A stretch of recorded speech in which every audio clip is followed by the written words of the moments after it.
Sa holistic approach to healing, meron tayong dalawang principles na sinusundan. Una is holistic approach. Pag sinabi nating holistic, kailangan kino-consider natin yung whole. Kaya siya holistic, yung kabuuan. Hindi lang yung physical, kundi pati na rin yung emotional, mental, at spiritual aspects of our being, of our health. At dahil kabuuan natin siya tinitingnan, meron siyang 4 aspects, may iba-iba siyang aspeto.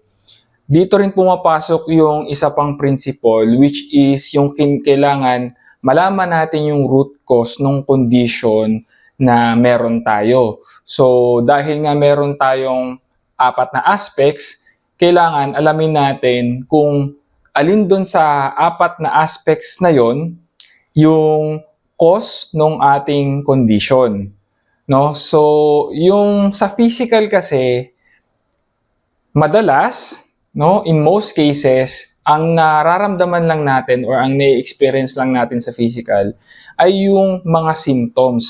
Ito yung physical manifestations nung mas malalim na root cause, no? Pwedeng manggaling siya sa mental, emotional, at spiritual.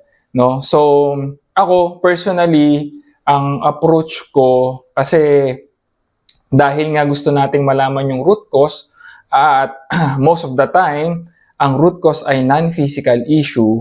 So, madalas pag ako yung nag-check or gusto kong malaman kung ano yung root cause, tinitingnan ko agad yung mas deeper aspects of the person. No? Ito yung emotional, mental, at lalong-lalo na yung spiritual. Kasi nandito yung mga pinaka-root cause talaga ng mga conditions, no?